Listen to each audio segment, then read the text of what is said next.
The night James found her, a story of pain, kindness, and unspoken hope. Welcome back to our channel, where we bring you true human stories, raw, heartfelt, and filled with the quiet power of resilience.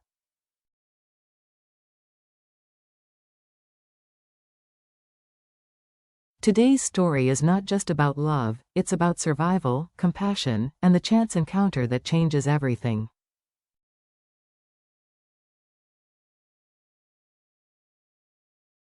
It begins with James, a successful CEO raised in opulence, yet quietly burdened by loneliness.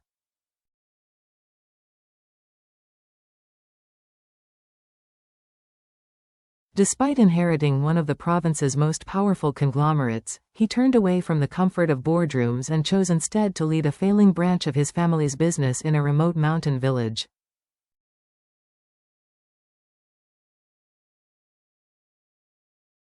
There, surrounded by hardship and humility, James crossed paths with someone whose life couldn't have been more different from his own.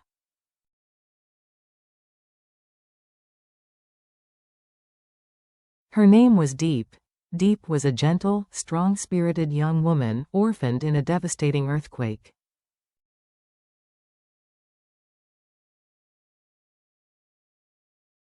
Raised by a struggling adoptive family, her life grew darker when, at 16, she was sold into marriage with Pal, a much older alcoholic with no morals.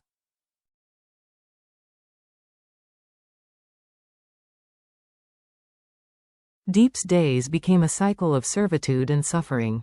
Her in-laws treated her like a slave.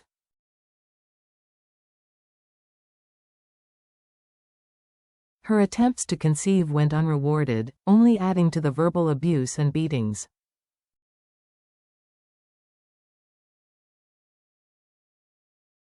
Then came the ultimate betrayal. Pal brought another woman home, Linda, who he claimed was carrying his child.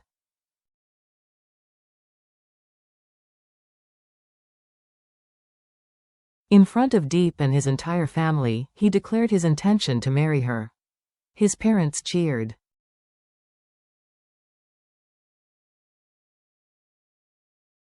No one defended Deep. That very day, they forced her out with nothing.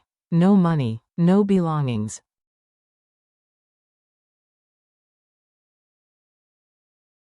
Just years of pain. Broken and desperate, Deep walked to the local police station, hoping someone, anyone, would help.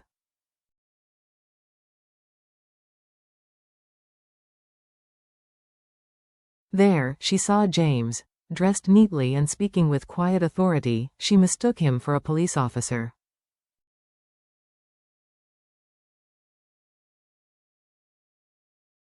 Without hesitation, she ran to him, clinging to his arm through sobs. "Please help me."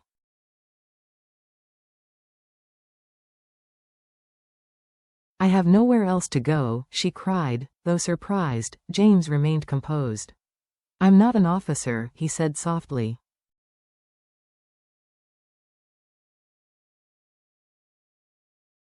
"But I want to help you." Moved by her distress, he brought her inside to speak with a real officer.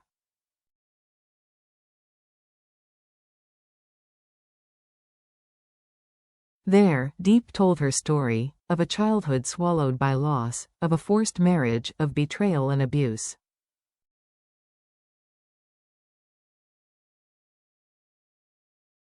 The officer listened carefully but explained that since she had no legal marriage certificate, married at 16, they were limited in how much they could intervene.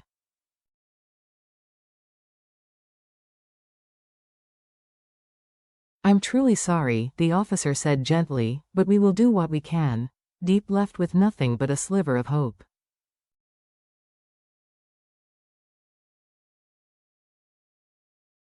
As the sky dimmed, she wandered aimlessly until she found a spot by the roadside, too exhausted to move.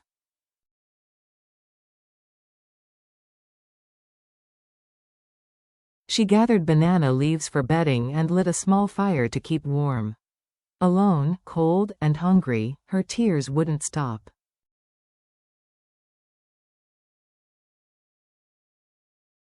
Her stomach ached, but the emptiness in her heart was worse. Just then, a car passed by.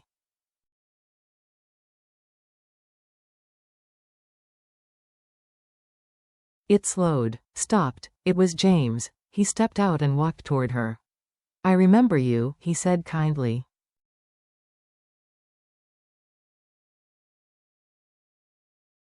Are you all right? Deep, her eyes swollen, whispered through trembling lips, I have nowhere to go.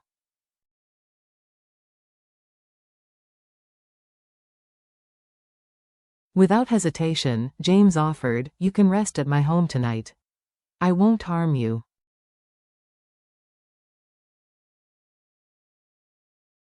You just need a safe place. Deep stared at him, unsure, afraid. Thank you, she said, but I can't.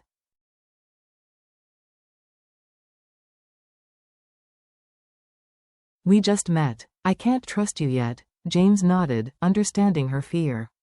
That's okay, he replied gently.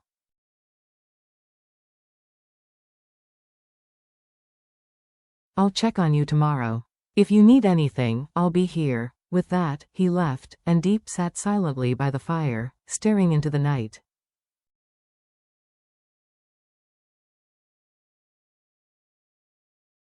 For the first time in what felt like forever, she didn't feel entirely abandoned.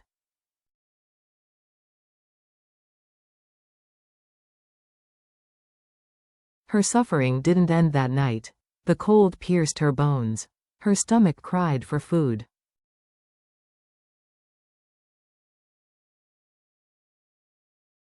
But in her heart, something stirred, something she hadn't felt in years.